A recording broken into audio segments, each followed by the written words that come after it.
বাংলাদেশ থেকে গত ১৬ বছরে প্রায় $১০০ বিলিয়ন পাচার করা হয়েছে। বাংলাদেশের আর্থিক খাত এবং ব্যাংকিং খাতকে পুনরুজ্জীবিত করতে এবং চাঙ্গা করতে এই পাচারকৃত অর্থ ফেরত আনাটা খুবই জরুরি। এখন প্রশ্ন হচ্ছে, এই টাকা কি আদৌ ফিরিয়ে আনা সম্ভব? যদি সম্ভব হয়েও থাকে, তাহলে কোন কোন উপায়ে পাচারকৃত অর্থ ফেরত আনা যাবে সেই বিষয়ে আজকে আমরা আলোচনা করব। তার আগে এক নজর দেখে নেওয়া যাক পৃথিবীর কোন কোন দেশ এখন পর্যন্ত তাদের দেশ থেকে পাচারকৃত অর্থ ফেরত আনতে পেরেছে। মালয়েশিয়া তাদের দেশ থেকে পাচার হয়ে যাওয়া প্রায় $4.5 বিলিয়ন ফেরত আনতে পেরেছিল। নাইজেরিয়া $1.1 বিলিয়ন ইউএসএ এবং সুইজারল্যান্ড থেকে ফেরত আনতে পেরেছিল। ফিলিপাইনও প্রায় $700 মিলিয়ন তাদের দেশে ফেরত আনতে পেরেছিল। এছাড়াও কাজাখস্তান, ইউক্রেন, পেরু, এমনকি বাংলাদেশও 2012 সালে সিঙ্গাপুর থেকে প্রায় 20 লাখ সিঙ্গাপুরি ডলার বাংলাদেশে ফেরত আনতে পেরেছিল। সুতরাং দেখা যাচ্ছে পৃথিবীর যে কোনো দেশ চাইলে যে কোনো দেশ থেকে এই পাচারকৃত অর্থ ফেরত আনতে পারে। তাহলে চলুন খোঁজার চেষ্টা করি এক দেশ থেকে পাচার হয়ে যাওয়া অর্থ আবার কিভাবে সেই দেশে ফেরত আনা যায়। পাচার হয়ে যাওয়া অর্থ ফেরত আনার প্রক্রিয়াটি বেশ জটিল এবং সময় সাপেক্ষ। তবুও আপনাদের বোঝার স্বার্থে এই পুরো প্রক্রিয়াটিকে আমি একটি সহজ উদাহরণ দিয়ে বোঝানোর চেষ্টা করি। আপনারা সকলেই ইতিমধ্যে জানেন, বাংলাদেশ পুলিশের সাবেক আইজিপি বেনজির আহমেদ বাংলাদেশ থেকে প্রায় 4,000 কোটি টাকা বিদেশে পাচার করে পালিয়ে গিয়েছেন। আমাদের আলোচনার সুবিধার্থে আমরা ধরে নেই বেনজির আহমেদ তার এই 4,000 কোটি টাকা কানাডায় পাচার করেছেন। তাহলে বাংলাদেশ সরকার কিভাবে কানাডা থেকে এই 4,000 কোটি টাকা ফেরত আনতে পারে?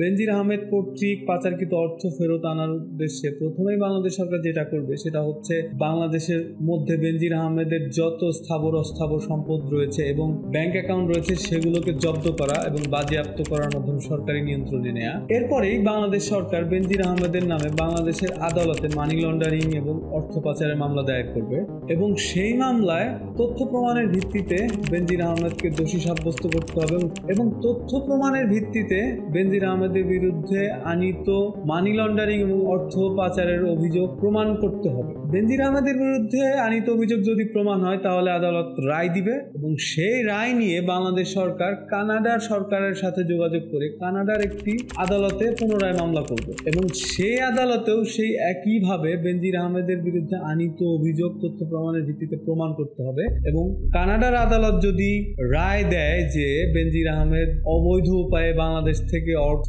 অর্জন করে সেই অর্থ তিনি কানাডায় পাচার করেছেন, তাহলে কানাডার আদালত যদি বেনজির আহমেদের অর্থ জব্দ করার এবং বাংলাদেশে ফেরত পাঠানোর রায় দেয়, তবে সেই ক্ষেত্রেই বাংলাদেশ সরকার কানাডা থেকে অর্থ ফেরত আনতে পারবে। এখন এই যে কানাডার আদালতে বাংলাদেশ সরকার মামলা করবে, এটা কিসের ভিত্তিতে বা কোন আইনের বলে বাংলাদেশ সরকার এটা করতে পারে? প্রথমত, যদি বাংলাদেশ এবং কানাডার মধ্যে একটি দ্বিপাক্ষিক চুক্তি থাকে এবং সেই চুক্তির ভিত্তিতে মিউচুয়াল লিগ্যাল অ্যাসিস্ট্যান্সের মাধ্যমে বাংলাদেশ এবং কানাডার সাথে সংশ্লিষ্ট যে কোনো অপরাধী তাকে সাজা দেয়া যাবে এবং বাংলাদেশ থেকে কানাডায় কিংবা কানাডা থেকে বাংলাদেশে পাচারকৃত অর্থ ফেরত নেওয়া যাবে। দ্বিতীয়ত, এগমন্ট গ্রুপ।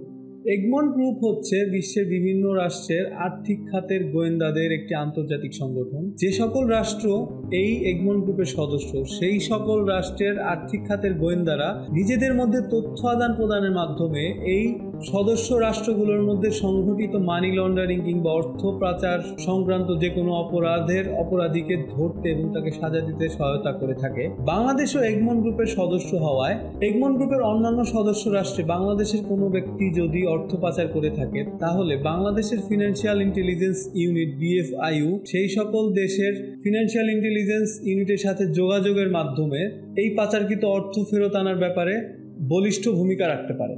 তৃতীয়ত, জাতিসংঘ এবং বিশ্ব ব্যাংকের একটি গুরুত্বপূর্ণ পদক্ষেপ হচ্ছে স্টোলেন অ্যাসেট রিকভারি ইনিশিয়েটিভ। এই ইনিশিয়েটিভের মাধ্যমে সুইস ব্যাংকে থাকা অর্থ সংশ্লিষ্ট দেশসমূহে ফেরত আনা সম্ভব। এছাড়াও সুইস ব্যাংকে থাকা অর্থ ফেরত আনার ক্ষেত্রে আরো কয়েকটি আইন রয়েছে, যেমন FATF, financial action task force এবং পলিটিক্যালি এক্সপোজড পারসনসদের ক্ষেত্রেও একটি আইন রয়েছে, যেটি প্রয়োগ করেও সুইস ব্যাংকে থাকা অর্থ বাংলাদেশে ফেরত আনা যেতে পারে।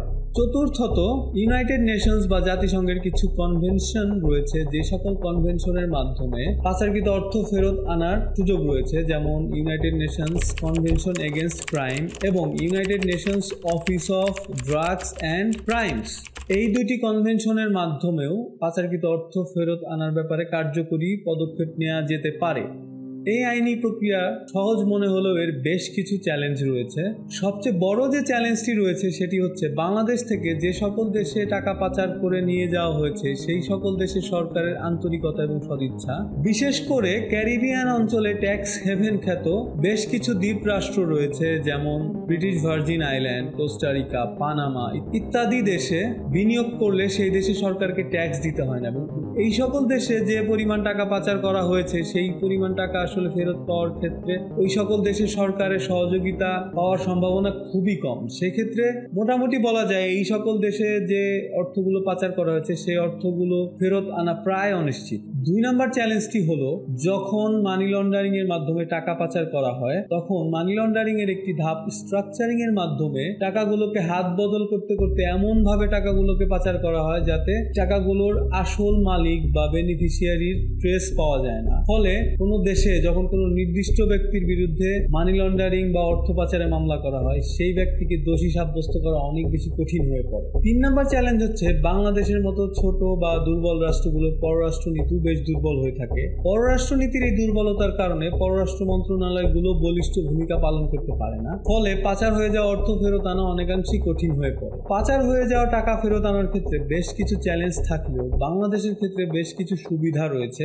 1 নম্বর সুবিধা হচ্ছে, বাংলাদেশ সরকার এই মুহূর্তে পাচারকৃত অর্থ ফেরত আনার ক্ষেত্রে খুবই আন্তরিক এবং খুবই আগ্রহী। যেহেতু সরকারের উচ্চ পর্যায় থেকে এই টাকা ফেরত আনার ক্ষেত্রে গ্রিন সিগন্যাল রয়েছে, সুতরাং বাংলাদেশের সরকারের সবগুলো সংস্থা বা অঙ্গ সংগঠনগুলোই হয়তো টাকা ফেরত আনার ব্যাপারে খুব সক্রিয় ভূমিকা পালন করার জন্য কাজ করবে, যেটা বাংলাদেশের জন্য সবচাইতে বড় প্লাস পয়েন্ট। দ্বিতীয় প্লাস পয়েন্ট হচ্ছে, বাংলাদেশ থেকে পাচার হয়ে যাওয়া অর্থের একটা বড় অংশই রয়েছে সিঙ্গাপুরে, এবং সিঙ্গাপুর থেকে যেহেতু আমরা 2012 সালে একবার টাকা ফেরত আনতে পেরেছিলাম, অতএব সিঙ্গাপুর থেকে টাকা ফেরত আনাটা অনেক বেশি কঠিন হবে না। 3 নম্বর সুবিধাটি হচ্ছে, বাংলাদেশ থেকে পাচার হয়ে যাওয়া বিপুল পরিমাণ অর্থ রয়েছে পশ্চিমা বিশ্বের দেশগুলোতে। পশ্চিমা বিশ্বের দেশগুলোতে ডক্টর মোহাম্মদ ইউনূসের একটি উজ্জ্বল ভাবমূর্তি রয়েছে। তিনি তার এই উজ্জ্বল ভাবমূর্তিকে কাজে লাগিয়ে পশ্চিমা বিশ্বের দেশগুলোর সরকার প্রধানদের সাথে যদি আলোচনার ভিত্তিতে এবং প্রয়োজনে দ্বিপাক্ষিক চুক্তি সম্পাদনের মাধ্যমে হলেও এই পাচারকৃত অর্থ ফেরত আনার ব্যাপারে তিনি কিন্তু খুবই বলিষ্ঠ ভূমিকা রাখতে পারেন। আজকের এই আলোচনা পর্যালোচনা হতে দেখা যায়, পাচারকৃত অর্থ ফেরত আনার ক্ষেত্রে বাংলাদেশের হাতে যতগুলো অপশন খোলা রয়েছে তার প্রত্যেকটি অপশনই যদি বাংলাদেশ সরকার সর্বোচ্চ ব্যবহার করতে পারে এবং আর্থিক খাত সংশ্লিষ্ট বিভিন্ন নিয়ন্ত্রণকারী সংস্থা যেমন বাংলাদেশ অর্থ মন্ত্রণালয়, Bangladesh bank, Bangladesh securities and exchange commission, BFIU, NBR, দুর্নীতি দমন কমিশন, CID এবং আইন মন্ত্রণালয়ের সাহায্যে সমন্বিতভাবে উদ্যোগ গ্রহণ করতে পারলেই কিন্তু এই পাচারকৃত অর্থ ফেরত আনা অনেক ত্বরান্বিত হবে এবং অনেক দ্রুততার সাথে সম্পন্ন করা সম্ভব হবে। ডক্টর মোহাম্মদ ইউনূসের নেতৃত্বাধীন অন্তর্বর্তী সরকার ইতিমধ্যেই বেশ কিছু পদক্ষেপ নিয়েছে এই পাচারকৃত অর্থ ফেরত আনার জন্য। আমরা আশা করব অন্তর্বর্তীকালীন সরকারের গৃহীত সকল পদক্ষেপ সফল হবে এবং দ্রুততম সময়ের মধ্যে পাচার হয়ে যাওয়া অর্থ বাংলাদেশে ফেরত আনা সম্ভব হবে, এবং সেটি যদি সম্ভব হয় তাহলে বাংলাদেশের আর্থিক খাতে যে ধরনের অস্থিরতাগুলো রয়েছে, ব্যাংকিং খাতের যে অস্থিরতাগুলো রয়েছে, বাজারের যে উচ্চ মুদ্রাস্ফীতি, মূল্যস্ফীতি রয়েছে, এই সকল ধরনের আর্থিক চ্যালেঞ্জগুলো কিন্তু মোকাবেলা করা সম্ভব হবে এবং বাংলাদেশের অর্থনীতি কিন্তু অনেক বেশি পুনরুজ্জীবিত হবে এবং চাঙ্গা হবে, এবং এর ফলস্বরূপ বাংলাদেশও কিন্তু আরো অনেক দূর এগিয়ে যাবে।